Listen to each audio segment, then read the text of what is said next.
threefold approach requires a supportive ecosystem. The first requirement is to sustain the momentum of structural reforms, continuous, adaptive, and forward-looking. Second, a robust and resilient financial sector is central to mobilizing savings, allocating capital efficiently, and managing risks. Third, cutting-edge technologies, including AI applications, can serve us as force multipliers for better governance. Reform Express. Our government has undertaken comprehensive reforms towards creating employment, boosting productivity, and accelerating growth. After the Prime Minister's announcement on Independence Day in 2025, over 350 reforms have been rolled out. This includes GST simplification, notification of labor codes, and rationalization of mandatory quality control orders. High-level committees have been formed, and in parallel, the central government is working with the state governments on deregulation and reducing compliance requirements. The Reform Express is well on its way and will maintain its momentum to help us fulfill our kartabya. I now move to specific proposals. Under our first kartabya, to accelerate and sustain economic growth, I propose interventions in 6 areas. 1. Scaling up manufacturing in 7 strategic and frontier sectors. 2. Rejuvenating legacy industrial sectors. 3. Creating champion MSMEs. 4. Delivering a powerful push for infrastructure. 5. Ensuring long-term security and stability. And 6. Developing city economic regions. Scaling up of manufacturing in 7 strategic and frontier sectors. Biopharma Shakti, meaning biopharma strategy for health advancement through knowledge, technology, and innovation. India's disease burden is observed to be shifting towards non-communicable diseases like diabetes, cancer, and autoimmune disorders. Biologic medicines are key to longevity and quality of life at affordable costs. To develop India as a global biopharma manufacturing hub,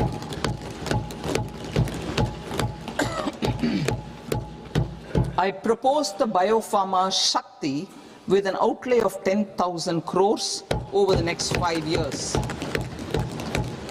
This will build the ecosystem for domestic production of biologics and biosimilars. The strategy will include a biopharma-focused network with 3 new national institutes of pharmaceutical education and research, popularly known as NIPERs, and upgrading 7 existing ones. It will also create a network of 1,000 accredited India clinical trials sites.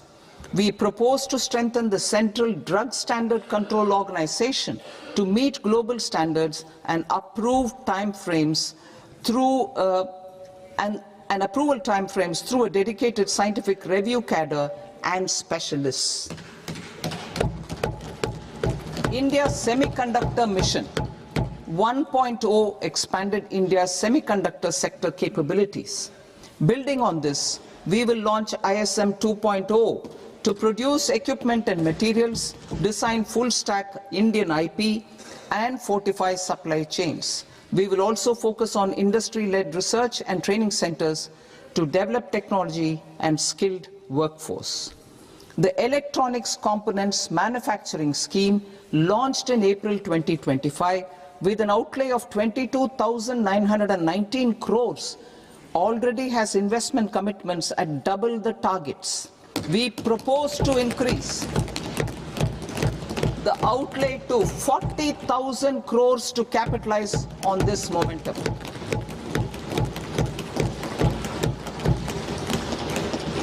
A scheme for rare earth permanent magnets was launched in 2025 November. We now propose to support the mineral-rich states of Odisha, Kerala, Andhra Pradesh and Tamil Nadu to establish dedicated rare earth corridors to promote mining, processing, research and manufacturing. To enhance domestic chemical production and reduce import dependency, we will launch a scheme to support states in establishing 3 dedicated chemical parks through challenge route on a cluster-based plug-and-play model. Strong capital goods.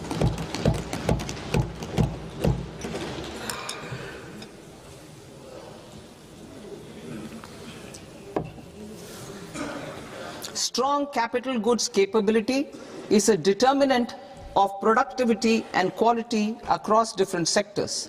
Towards building this capacity, I propose the following. High-tech tool rooms will be established by central public sector enterprises at 2 locations as digitally enabled automated service bureaus that locally design, test and manufacture high-precision components at scale and at lower cost. 2. A scheme for enhancement of construction and infrastructure equipments will be introduced to strengthen domestic manufacturing of high value and technologically advanced CIE.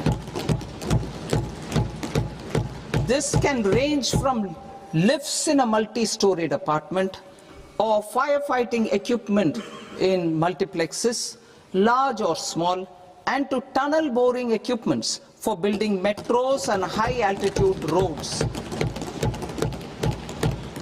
I also propose a scheme for container manufacturing to create a globally competitive container manufacturing ecosystem with a budgetary allocation of 10,000 crores over a 5-year period. For the labor-intensive textile sector, I propose an integrated program with 5 subparts. 1. The National Fiber Scheme for self-reliance in natural fibers, such as silk, wool and jute, man-made fibers, and new-age fibers. Textile expansion and employment scheme to modernize traditional clusters with capital support for machinery, technology upgradation, and common testing and certification centers. 3.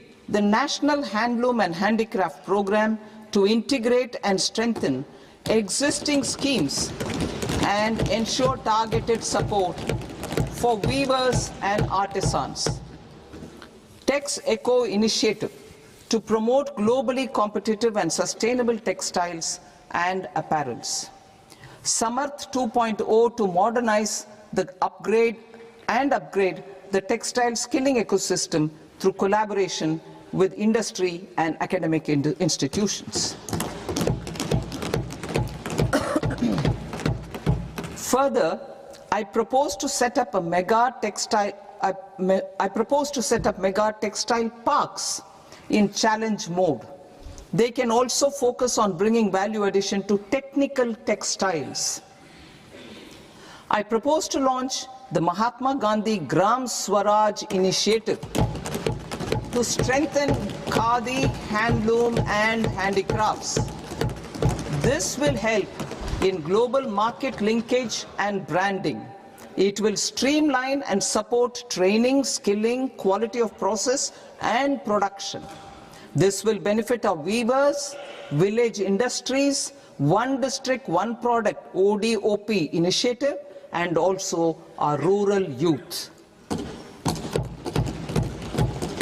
India has the potential to emerge as a global hub for high quality, affordable sports goods.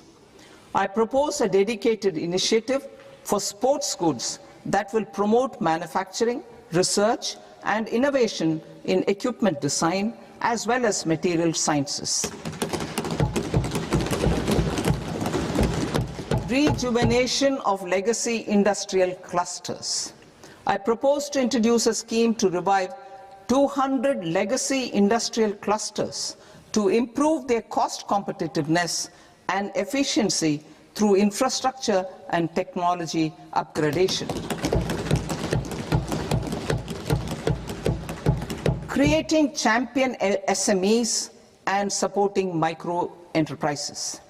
Recognizing MSMEs as a vital engine of growth, I propose a three-pronged approach to help them grow as champions. Equity support. I propose to introduce a dedicated 10,000 crores SME growth fund to create future champions, incentivizing enterprises based on select criteria. I also propose to top up the Self-Reliant India Fund set up in 2021 with 2,000 crores to continue support to micro enterprises and maintain their access to risk capital. Liquidity support. With TREDS, more than 7 lakh crore has been made available to MSMEs. To leverage its full potential, I propose 4 measures. 1. Mandate TREDS as the transaction settlement platform for all purchases from MSMEs by CPSEs, serving as a benchmark for other corporates. 2. Introduce a credit guarantee support mechanism through CGTMSE for invoice discounting on TREDS platform. 3. Link GEM with TREDS for sharing information with financiers about government purchases from MSMEs, encouraging cheaper and quicker financing. 4. Introduce TREDS receivables as asset-backed securities, helping develop a secondary market, enhancing liquidity and settlement of transactions. Professional support. Government will facilitate professional institutions such as the ICAI, ICSI, ICMAI to design short-term modular courses and practical tools to develop a cadre of corporate mitras, especially in Tier 2 and Tier 3 towns. These accredited para-professionals will help MSMEs meet compliance requirements at affordable costs. Infrastructure.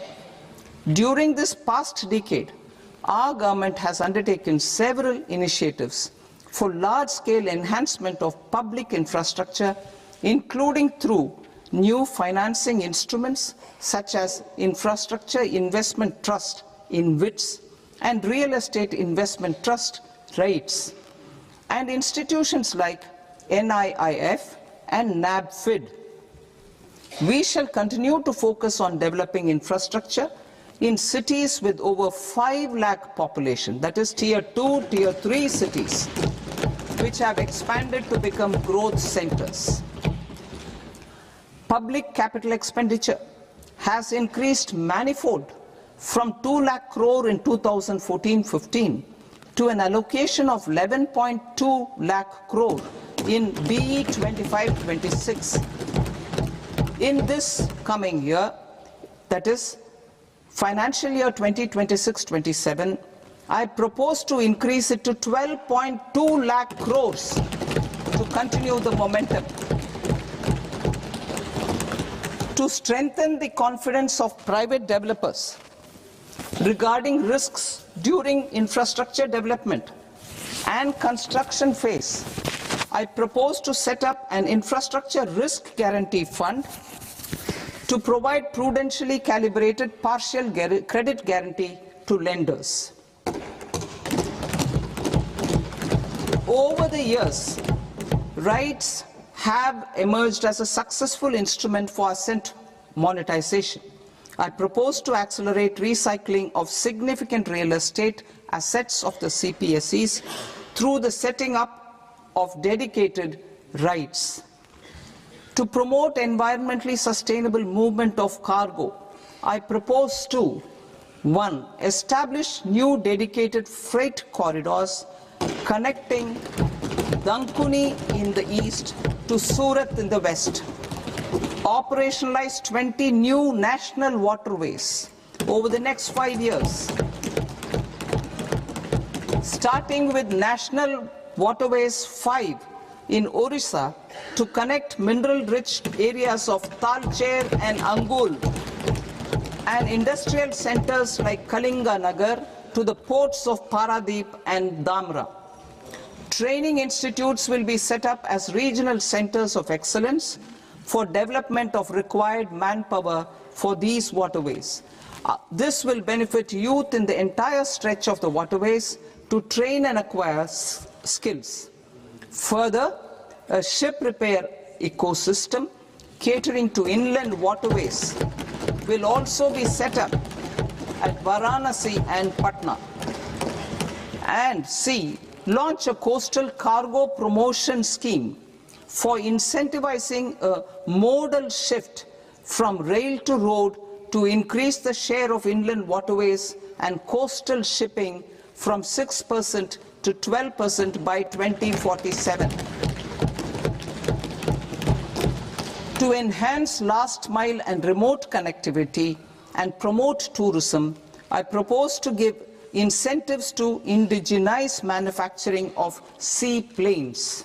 A seaplane VGF scheme will be also introduced to provide support for operations. Carbon capture, utilization and storage. Aligning with the roadmap launched in December 2025, the carbon capture, utilization and storage technologies at scale will achieve higher readiness and an end-use application across 5 industrial sectors, including power, steel, cement, refineries, and chemicals. An outlay of 20,000 crore is proposed over the next 5 years for this purpose. City economic regions. Cities are India's engines of growth, innovation, and opportunities. We shall now focus on Tier 2, Tier 3 cities, and even temple towns, which need modern infrastructure and basic amenities. This budget aims to further amplify the potential of cities to deliver the economic power of agglomerations by mapping city economic regions based on their specific growth drivers. An allocation of 5,000 crore per CER over 5 years is proposed for implementing their plans through a challenge mode with a reform-cum-result-based financing mechanism. In order to promote environmentally sustainable passenger systems, we will develop 7 high-speed rail corridors between cities as growth connectors, namely Mumbai to Pune, Pune to Hyderabad, Hyderabad to Bengaluru, Hyderabad to Chennai, Chennai to Bengaluru, Delhi to Varanasi, Varanasi to Siliguri.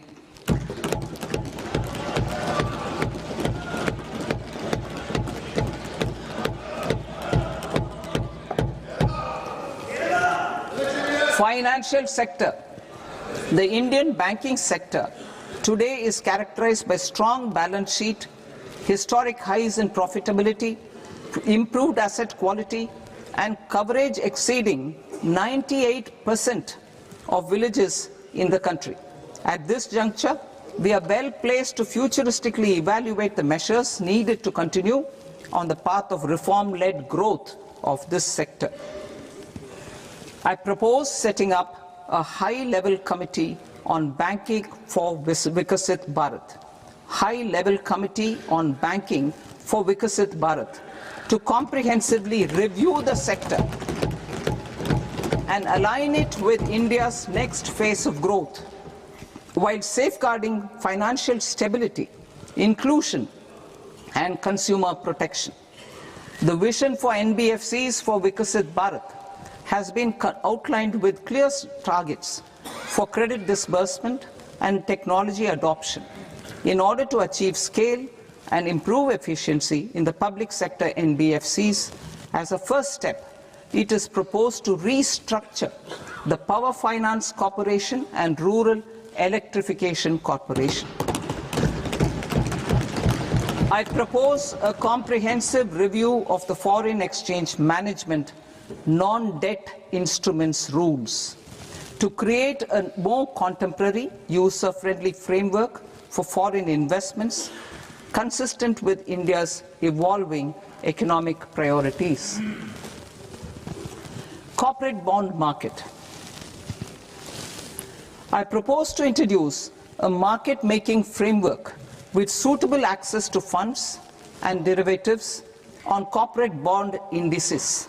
I also propose to introduce total return swaps on corporate bonds. Municipal bonds.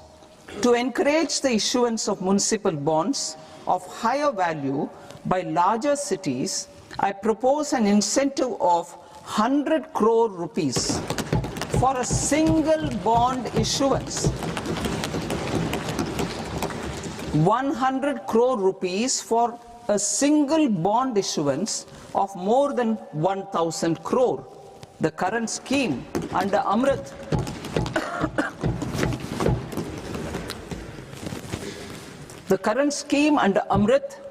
which incentivizes issuances up to 200 crores only, will also continue to support smaller and medium towns. That will also continue to support the smaller and medium towns. Ease of doing business. Individual persons resident outside India, PROI, will be permitted to invest in equity instruments of listed Indian companies through the Portfolio Investment Scheme. It is also proposed to increase the investment limit for an individual PROI under the scheme from 5% to 10%, with an overall investment limit for all individual PROIs to 24% from the current 10%. Emerging technologies including AI. 21st century is technology-driven. Adoption of technology is for the benefit of all people. Farmers in the field, women in STEM, youth keen to upskill, and Divyangjan to access newer opportunities. The government has taken several steps to support new technologies through AI Mission, National Quantum Mission, Anusandhan National Research Fund, and Research and Development and Innovation Fund. Our second kartavya is to fulfill aspirations and build capacities. Close to 25 crore individuals have come out of multi-dimensional poverty through a decade of our government's sustained and reform-oriented efforts.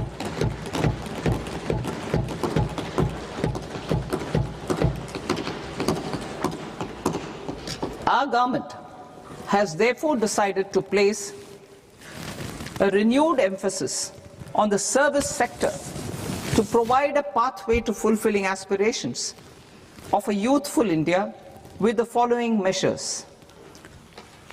I propose to set up a high-powered Education to Employment and Enterprises Standing Committee to recommend measures that focus on services sector as a core driver of Vikasit Bharat. This will make us a global leader in services with a 10% global share by 2047. The committee will prioritize areas to optimize the potential for growth, employment, and exports. They will also assess the impact of emerging technologies, including AI, on jobs and skill requirements and propose measures thereof. To create a range of skilled career pathways, a new range of skilled career pathways for our youth, I propose interventions in the following sectors. Health. Existing institutions for allied health professionals will be upgraded and new AHP institutions established in private and government sectors. This will cover 10 selected disciplines, including optometry, radiology, anesthesia, OT technology, applied psychology and behavioral health, and add 1 lakh AHPs over the next 5 years.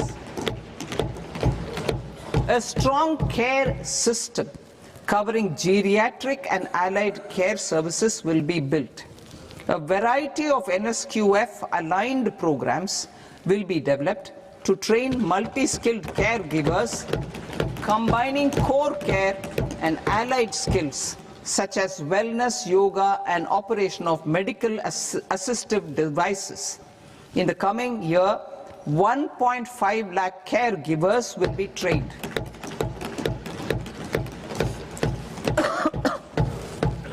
Hubs for medical value tourism.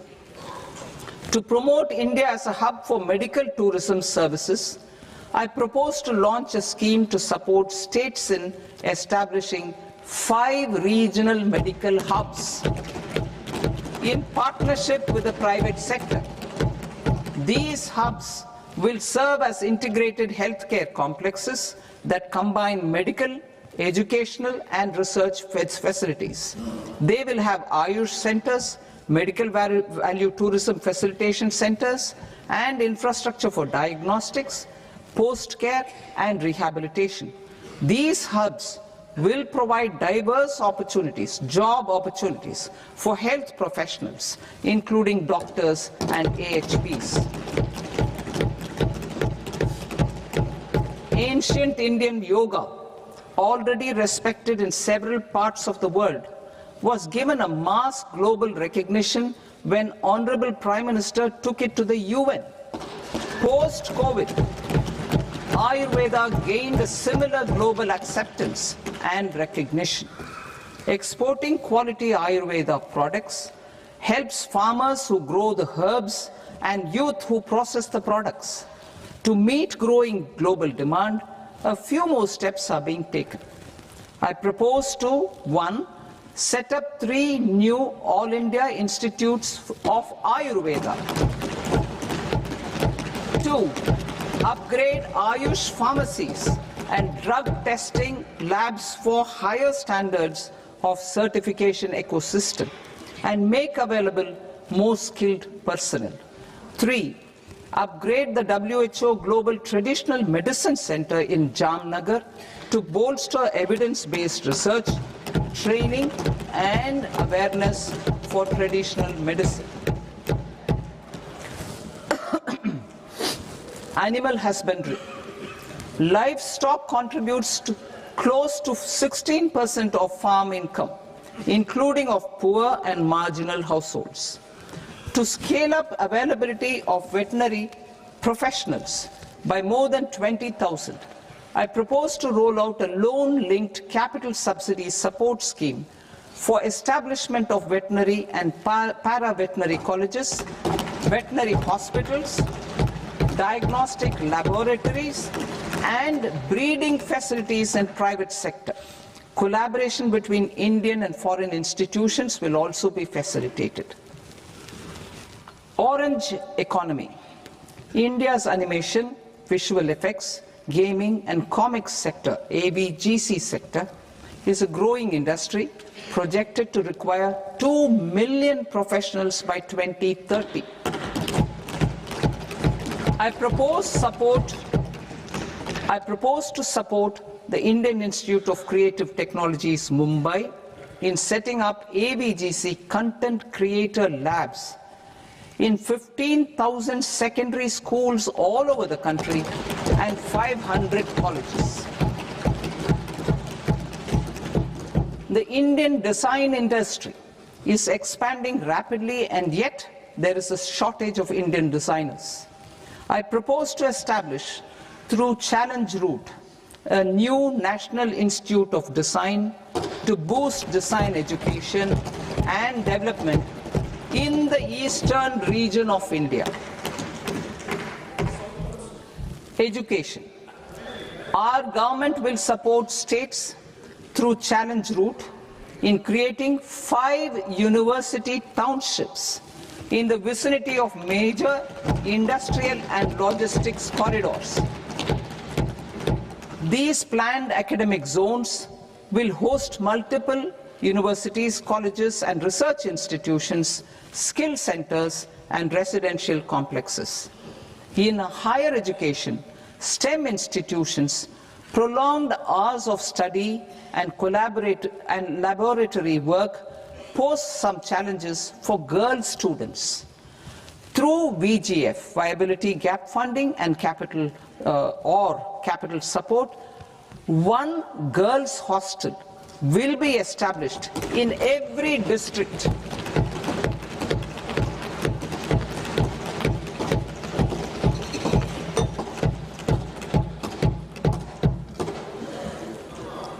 To promote astrophysics and astronomy via immersive experiences.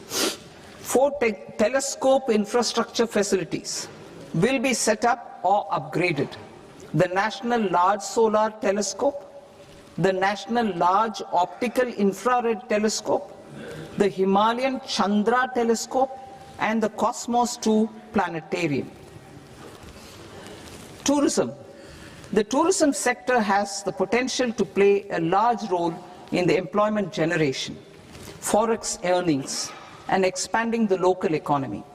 I propose to set up a National Institute of Hospitality by upgrading the existing National Council for Hotel Management and Catering Technology.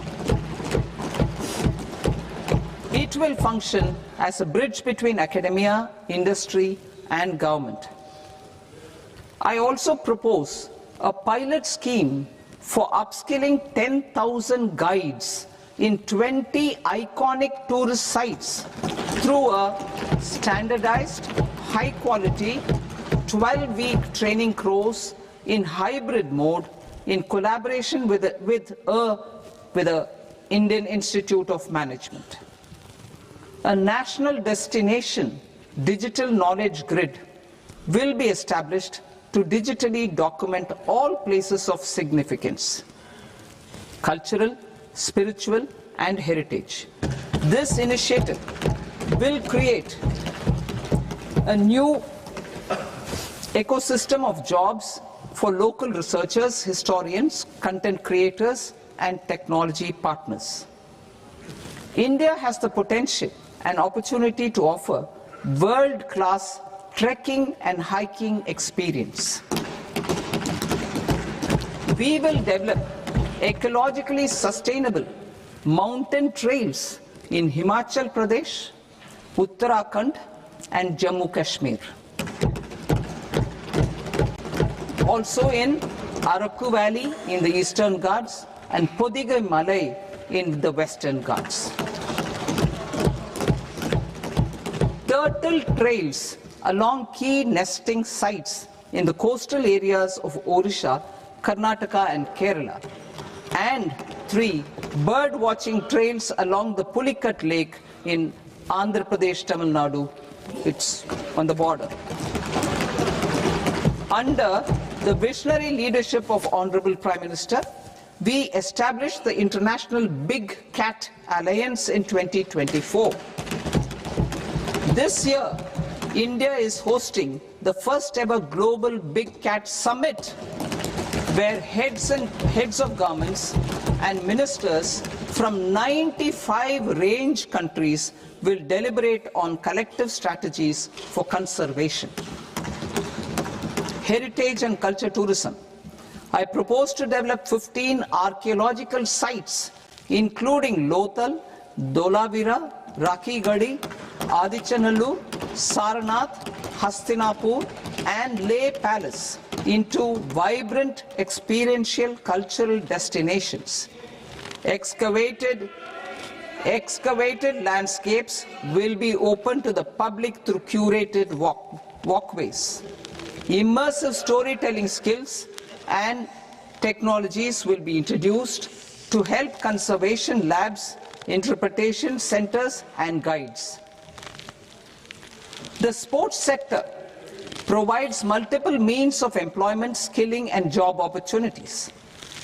Taking forward the systematic nurturing of sports talent which is set in motion through the Khelo India program earlier, I propose to launch a Khelo India mission to transform the sports sector over the next decade.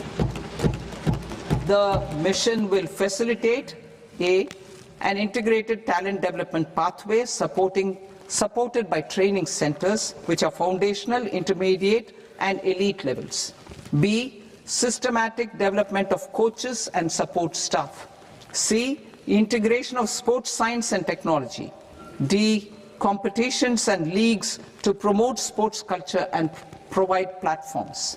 And E, development of sports infrastructure for training and competition.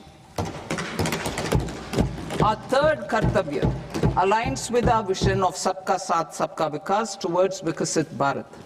This requires targeted efforts for 1. Increasing farmer incomes through productivity enhancement and entrepreneurship, with special attention to small and marginal farmers.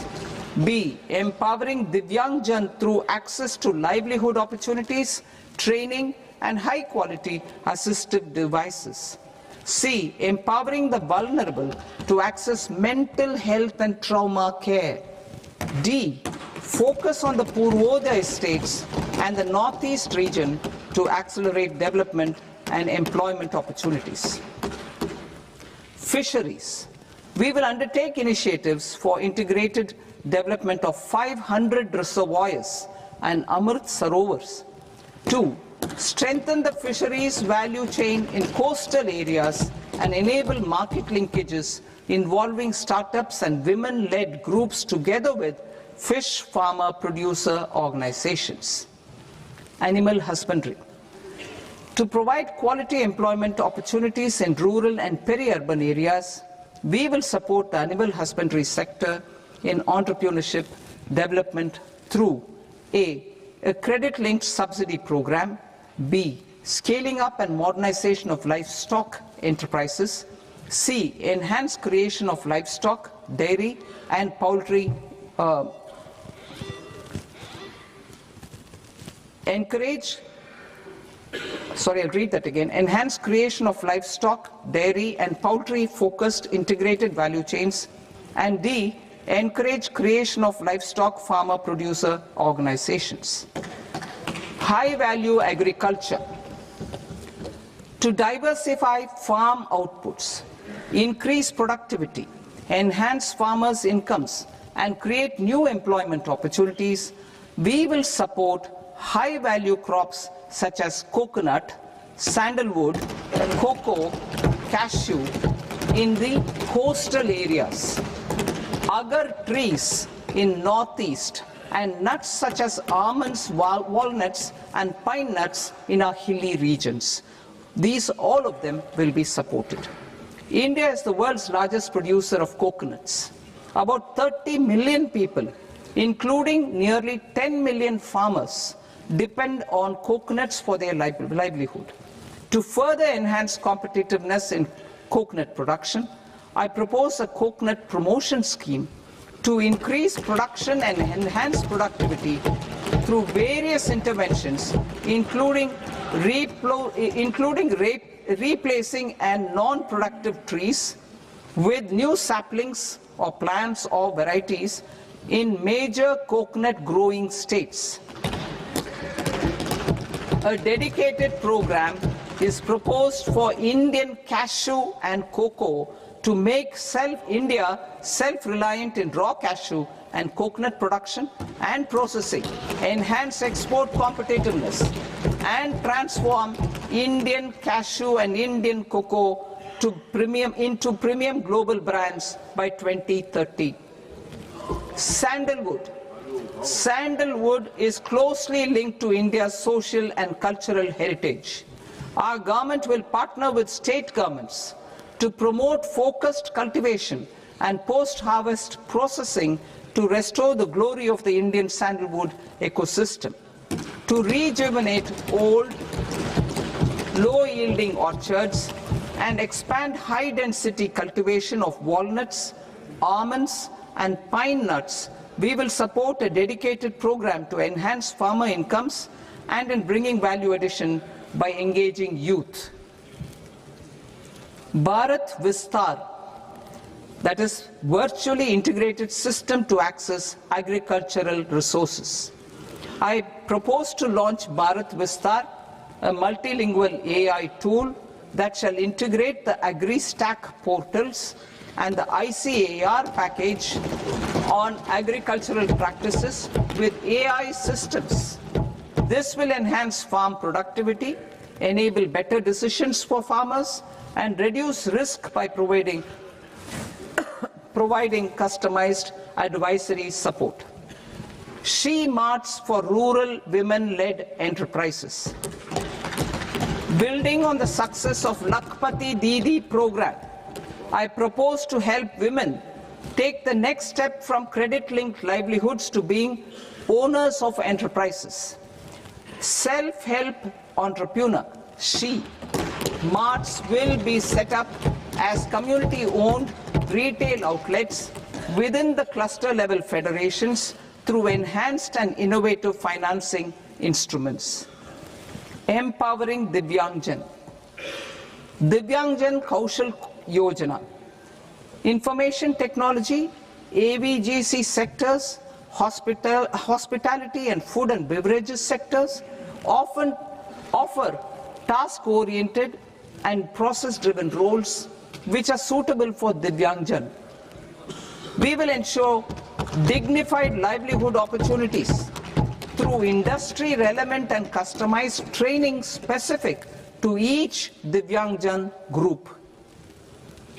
Divyang Sahara Yojana. Timely access to high-quality assistive devices for all eligible Divyangjan is a fundamental need. I propose to 1. Support the Artificial Limbs Manufacturing Corporation of India, ALIMCO, to set up and to scale up production of assistive devices, invest in R&D and AI integration, strengthen PM Divyasha Kendras, and support setting up of assistive technology marts as modern retail style centers where Divyangjan and senior citizens can see, try and purchase assistive products. Reaffirming our commitment to mental health and trauma care. There are no national institutes for mental health care in North India. We will therefore set up a NIMHANS 2 and also upgrade national mental health institutes in Ranchi and in Tezpur as regional apex institutions. Emergencies expose families, particularly the poor and vulnerable, to unexpected expenditure. We will strengthen and increase these capacities by 50% in district hospitals by establishing emergency and trauma care centers. Focus on Purvodaya states and northeastern regions. Purvodaya. I propose the development of an integrated East Coast industrial corridor with a well-connected node at Durgapur, creation of 5 tourism destinations in 5 Purvodaya states, and the provision of 4,000 e-buses. Buddhist sites in northeastern region. The northeastern region is a civilizational confluence of Theravada and Mahayana or Vajrayana traditions. I propose to launch a scheme for development of Buddhist circuits in Arunachal Pradesh, Sikkim, Assam, Manipur, Mizoram, and Tripura. The scheme will cover preservation of temples and monasteries, pilgrimage interpretation centers, connectivity, and pilgrim amenities. 16th Finance Commission. On 17th November 2025, the 16th Finance Commission submitted its report to the President. As mandated under Article 281 of the Constitution, The government is to lay the report along with the explanatory memorandum on the action taken report on the recommendations of the Commission in Parliament, which, Sir, Honourable Speaker, you've allowed me to do at the commencement of this session. The government has accepted the recommendation of the Commission to retain the vertical share of devolution at 41%. As recommended by the Commission, I have provided 1.4 lakh crores of rupees to the states for the year 2026-2027 as Finance Commission grants. These include rural and urban local body and disaster management grants. Fiscal consolidation. Government has been delivering on our fiscal commitments consistently without compromising on social needs. To strive towards accepted standards of fiscal management in Budget 25-26, I had indicated that the central government would target reaching a debt to GDP ratio of 50 plus or minus 1% by 2030-31. In line with this, the debt to GDP ratio is estimated to be 55.6% of GDP in BE 26-27, compared to 56.1% of GDP in RE 25-26. A declining debt to GDP ratio will gradually free up resources for priority sector lending and expenditure by reducing the outgo on interest payments. One of the main operational instruments for debt targeting is the fiscal deficit. I am happy to inform this august House that I fulfilled my commitment made in 2021-2022 to reduce fiscal deficit below 4.5% of GDP by 25-26. In RE 25-26, the fiscal deficit has been estimated at par with BE of 2025-26 at 4.4% of GDP. In line with the new fiscal prudence path of debt consolidation, the fiscal deficit in BE 26-27 is estimated to be 4.3% of the GDP.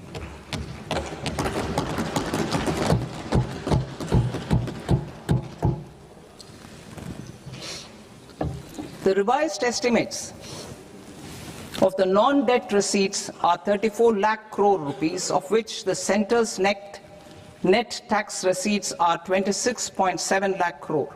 The revised estimate of the total expenditure is 49.6 lakh crore rupees, of which the capital expenditure is about 11 lakh crores. Budget estimates 2026 to 2027. Coming to 26-27, the non-debt receipts and the total expenditure are estimated as 36.5 lakh crore and 53.5 lakh crore respectively. The centre's net tax receipts are estimated at 28.7 lakh crore rupees. To finance the fiscal deficit, the net market borrowings from dated securities are estimated at 11.7 lakh crore rupees. The balance financing is expected to come from small savings and other sources. The gross market borrowings are estimated at 17.2 lakh crore rupees. I'll now move to Part B. Part B, direct taxes.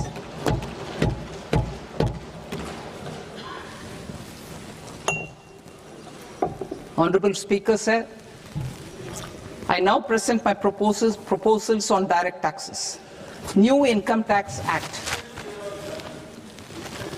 In July 2024, I announced a comprehensive review of the Income Tax Act 1961. This was completed in a record time, and the Income Tax Act 2025 will come into effect from 1st April 2026. The simplified income tax rules and forms will be notified shortly, giving adequate time to taxpayers to acquaint themselves with its requirements. The forms have been redesigned such that ordinary citizens can comply without difficulty. Ease of living. I propose that any interest awarded by the Motor Accident Claims Tribunal to a natural person will be exempt from income tax, and any TDS on this account will be done away with. I propose to reduce TCS rate on the sale of overseas tour program package from the current 5% and 20% to 2% without any stipulation of amount. I propose to reduce TCS rate for pursuing education and for medical purposes under the Liberalized Remittance Scheme, popularly known as LRS, from 5% to 2%.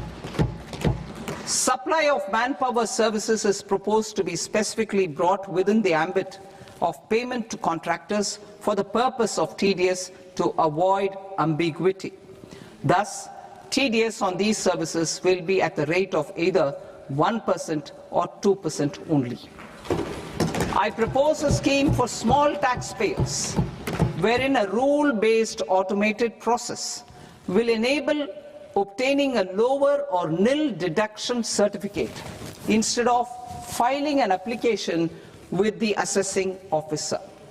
For the ease of taxpayer holding securities in multiple companies, I propose to enable depositories to accept Form 15G or Form 15H from the investor and provide it directly to various relevant companies. I propose to extend time available for revising returns from 31st December to up to 31st March with the payment of a nominal fee. I also propose to stagger the timeline for filing of tax returns. Individuals with ITR 1 and ITR 2 returns will continue to file till 31st July, and non-audit business cases or trusts are proposed to be allowed time till 31st August. TDS on sale of immovable property by a non-resident is proposed to be deducted and deposited through resident buyers and his or her PAN-based challan instead of requiring a TAN, which is a temporary accounting number. To address practical issues of small taxpayers like students, young professionals, tech employees, relocated NRIs, and such others, I propose to introduce a one-time 6-month foreign asset disclosure scheme for these taxpayers to disclose income or assets below a certain size.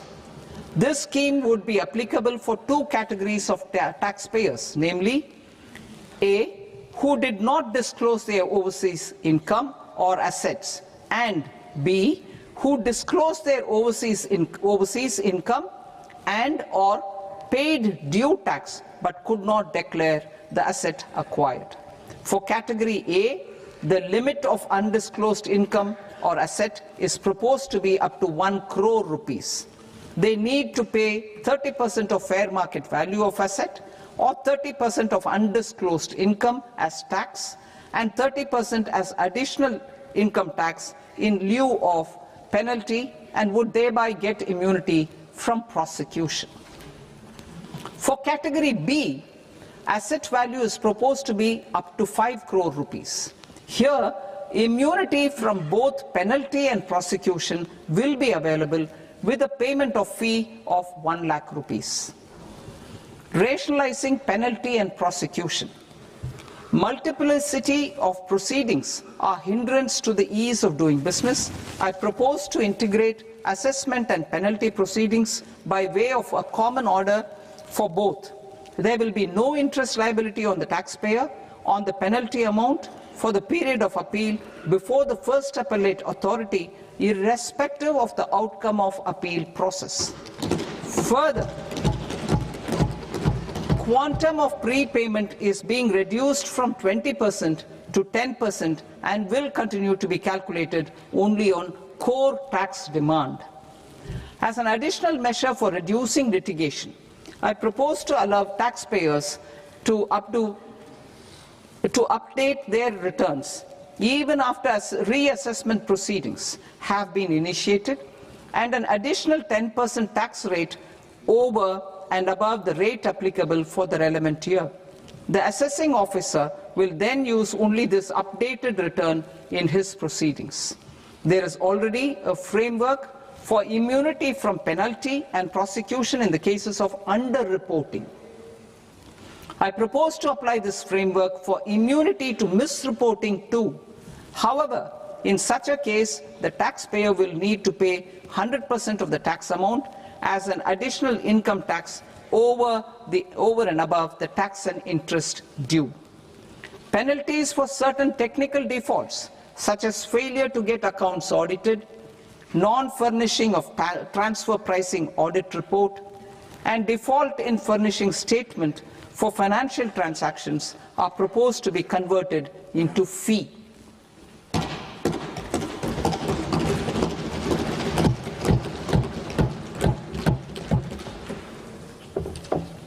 I propose to rationalize prosecution framework under Income Tax Act while maintaining a careful balance for deterrence in some serious offence. Non-production of books of account and documents and requirement of TDS payment where payment is made in kind are being decriminalized. Further, minor offences will attract fine only. The remaining prosecutions will be graded commensurate with the quantum of offence. They will entail only simple imprisonment with maximum imprisonment reduced to 2 years and power to courts to convert even those into fines. There is no penalty. There is no penalty presently for non-disclosure of non-immovable foreign assets with aggregate value less than 20 lakh rupees. I propose to also provide them with immunity from prosecution with retrospective effect from 1/10/2024.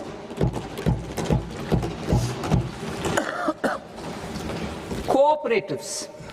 Deduction is already allowed to a primary cooperative society engaged in supplying milk, oilseeds, fruits or vegetables raised or grown by its members.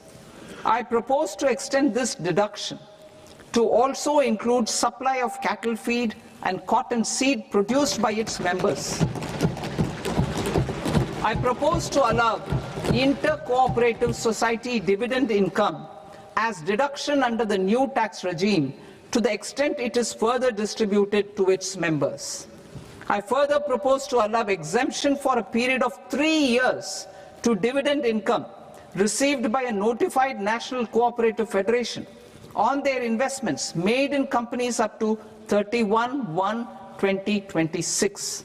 This exemption would be allowed only for dividends further distributed to its member cooperatives.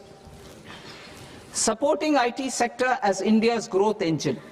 India is a global leader in software development services, IT-enabled services, knowledge process outsourcing services, and contract R&D services relating to software development. These businesses and their segments are quite interconnected with each other.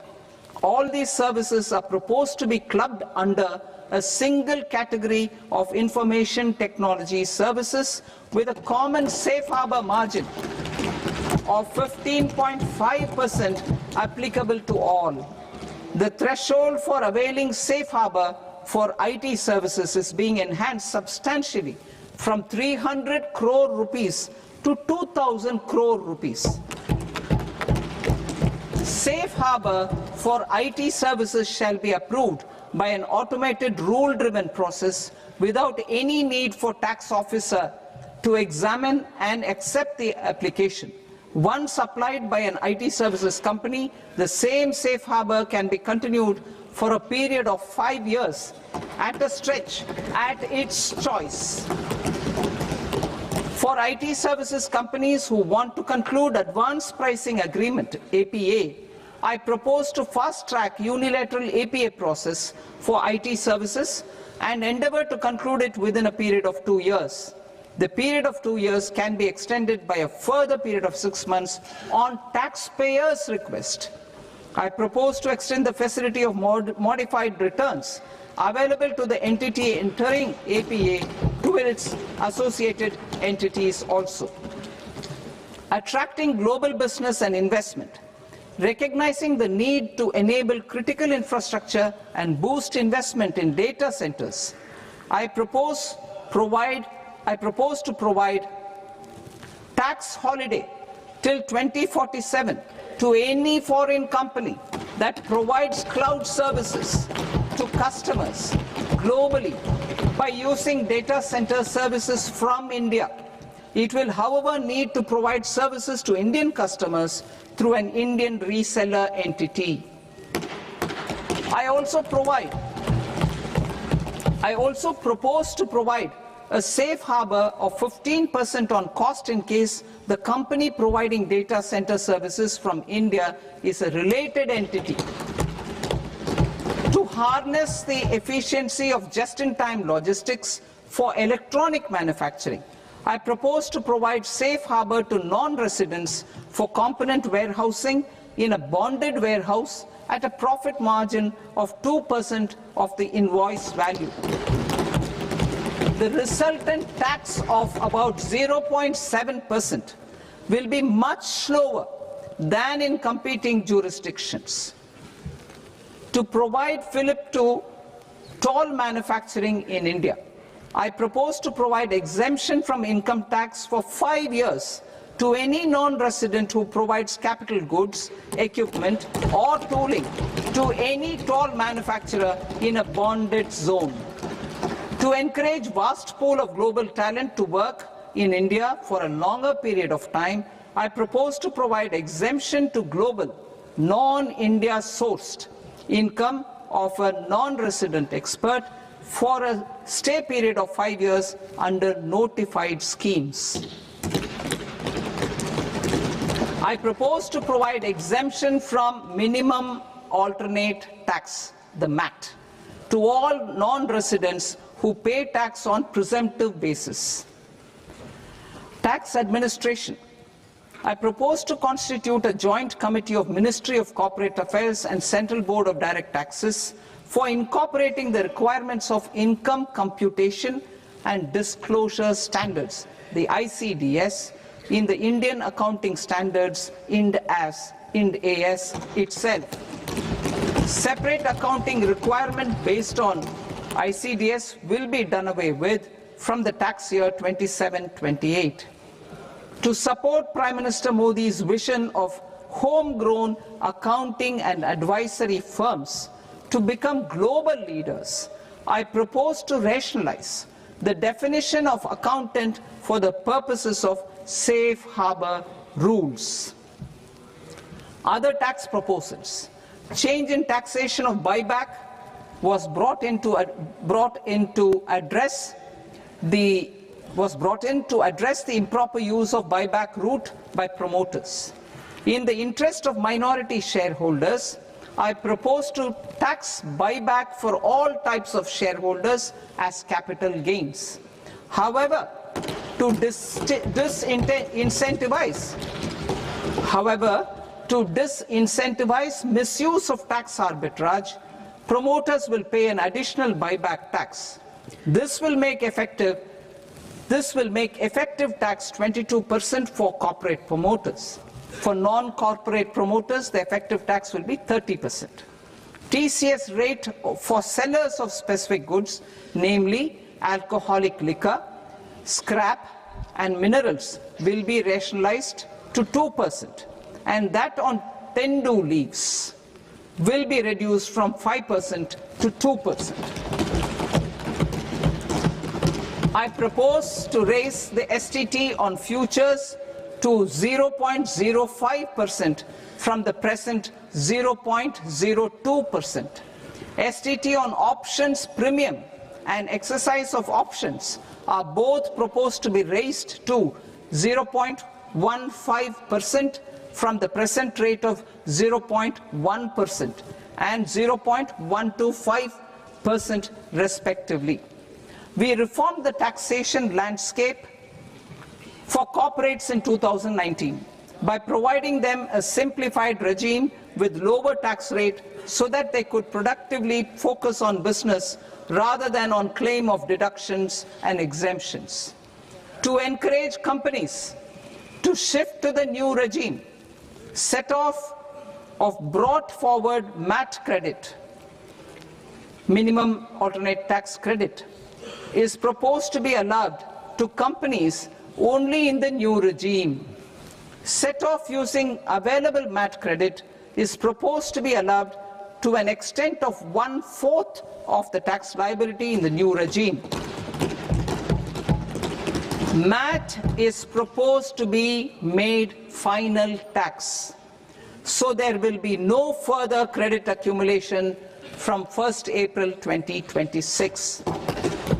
In line with this change, the rate of final tax is being reduced to 14% from the current MAT rate of 15%.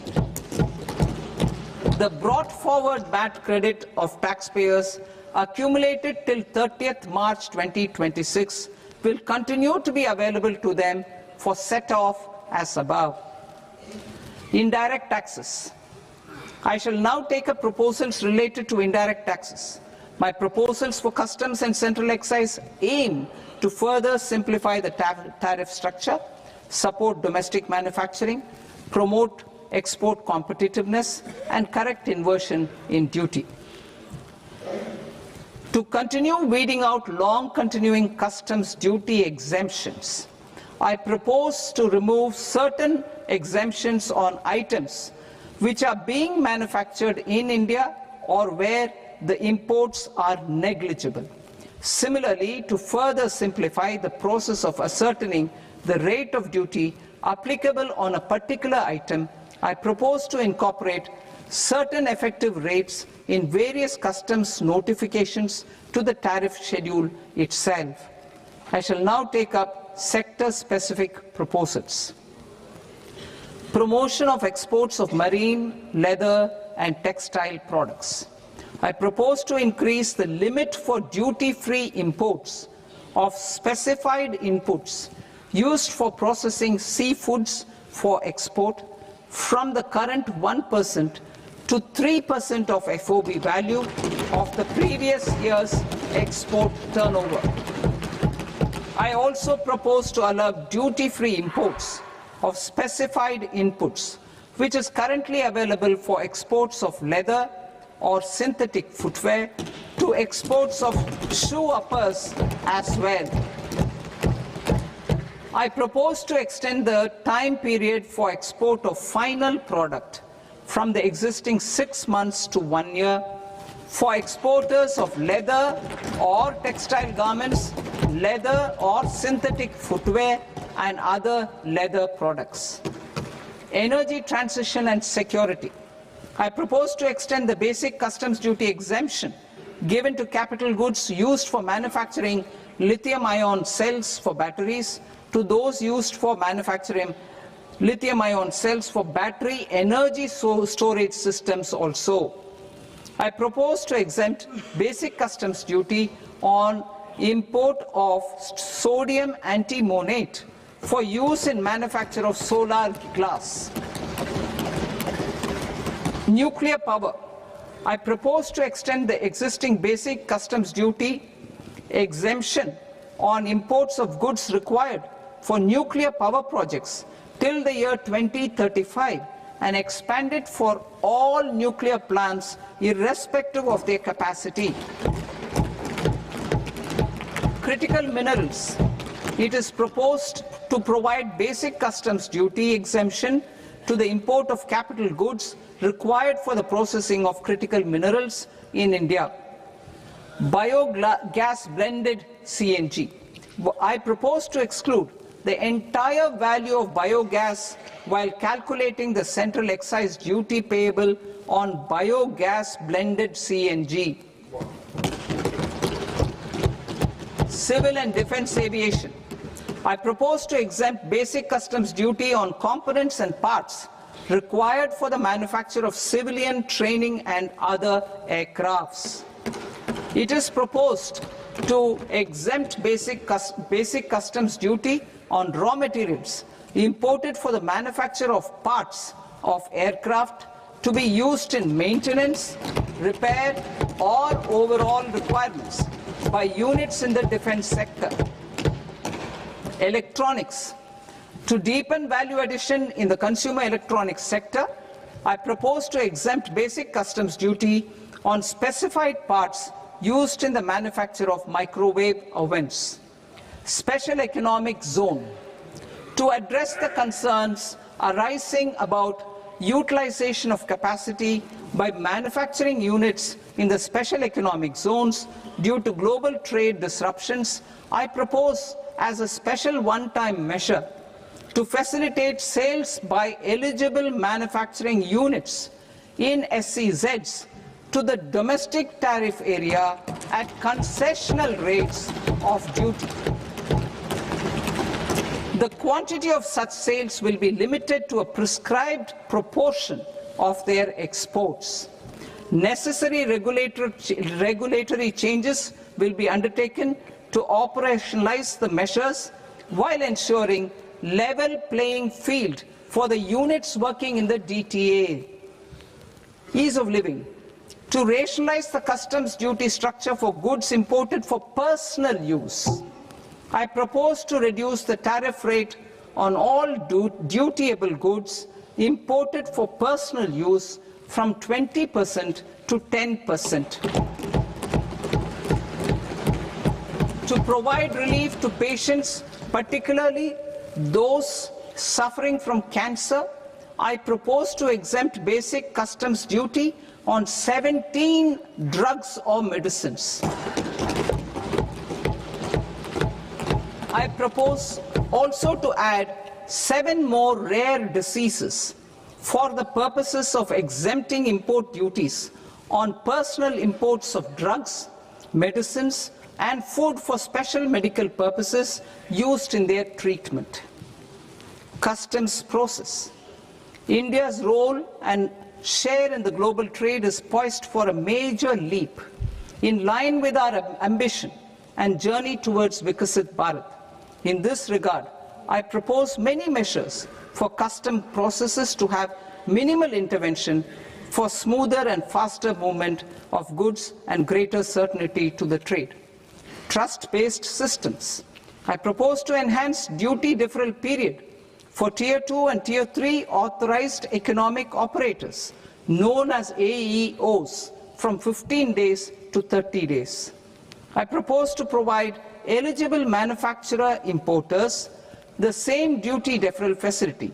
This should encourage them to get themselves accredited as a full-fledged Tier 3 AEO in due course.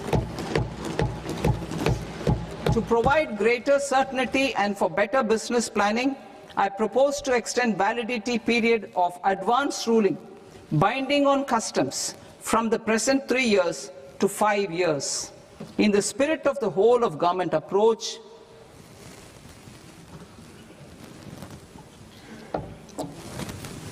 government agencies will be encouraged to leverage AEO accreditation for preferential treatment in clearing their cargo.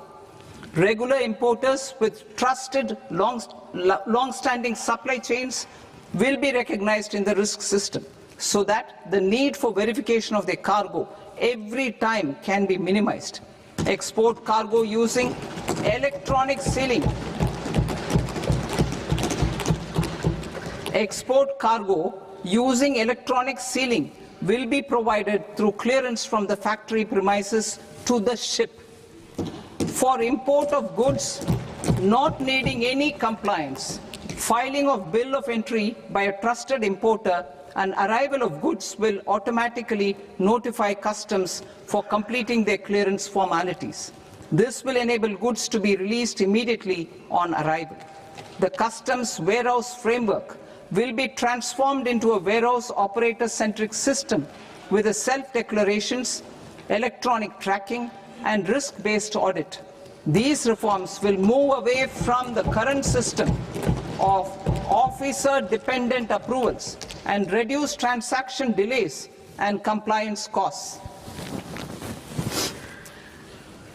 Ease of doing business. Approvals required for cargo clearance from various government agencies will be seamlessly processed through a single and interconnected digital window by the end of the financial year. Processes involved in clearance of food, drugs, plant and animal and wildlife products, accounting for about 70% of interdicted cargo, will be operationalized on this system by April 2026 itself. For goods not having any compliance requirement, clearance will be done by customs immediately after online registration is completed by the importer, subject to the payment of duty. Customs integrated system will be rolled out in 2 years as a single integrated and scalable platform for all customs processes. Utilization of non-intrusive scanning with advanced imaging and AI technology for risk assessment will be expanded in a phased manner with the objective to scan every container across all the major ports. New export opportunities to support Indian fishermen to fully harness the economic value of marine resources beyond our territorial waters. The following measures will be taken. A. Fish catch by an Indian fishing vessel in exclusive economic zone or on the high seas will be made free of duty. Landing of such fish on foreign port will be treated as export of goods. Safeguards will be put in place to prevent misuse during fish catch, transit or transshipment. To support aspirations of India's small businesses, artisans and startups to access global markets through e-commerce, I am pleased to announce complete removal of the current value cap of 10 lakh rupees per consignment on courier exports. In addition, handling of rejected and returned consignments will be improved with effective use of technology for identifying such consignments. I propose to revise provisions governing baggage clearance during international travel to address genuine concerns of passengers. The revised rules will enhance duty-free allowances in line with the present-day travel realities and provide clarity in temporary carriage of goods brought in or taken out. There are honest taxpayers who are willing to settle disputes by paying all their dues, but they get deterred due to negative connotation associated with penalty. They will now be able to close cases by paying an additional amount in lieu of penalty. Honorable Speaker, sir, with this, I commend the budget to this august House. Jai Hind.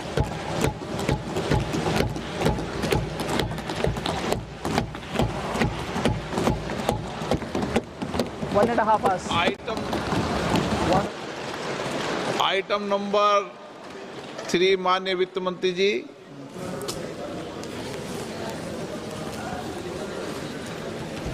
Item number 2, sir. 3. Sir, with your permission, I rise to lay on the table of the following statements under Section 3(1) of the Fiscal Responsibility and Budget Management Act of 2003. Medium-term fiscal policy, fiscal policy strategy statement, and macroeconomic framework statement. Item number 4, माननीय वित्त मंत्री जी. Sir, with your permission, I move for leave to introduce the Finance Bill 2026. प्रश्न ये कि विधेयक को पुनर्स्थापित करने की अनुमति प्रदान की जाए. जो सदस्य इस पक्ष में हाँ गए, जो सदस्य विरोध में ना गए, मेरे विचार में निर्णय हाँ वालों के पक्ष में हाँ वालों के पक्ष में अनुमति प्रदान की जाती है. माननीय मंत्री जी, अब विधेयक पुनर्स्थापित करें. Sir, I introduce the bill. माननीय सदस्यगण, आपको सूचित किया जाता है कि माननीय मुख्यमंत्री जी के बजट भाषण की कॉपी पब्लिकेशन काउंटर पर ली जाती है। बजट भाषण और बजट से संबंधित दस्तावेज आपके मोबाइल फोन और मेंबर पोर्टल्स पर ही उपलब्ध है। सभा की कार्रवाई कल सोमवार दिनांक 2 फरवरी 2026 को प्राप्त 11 बजे तक के लिए स्थगित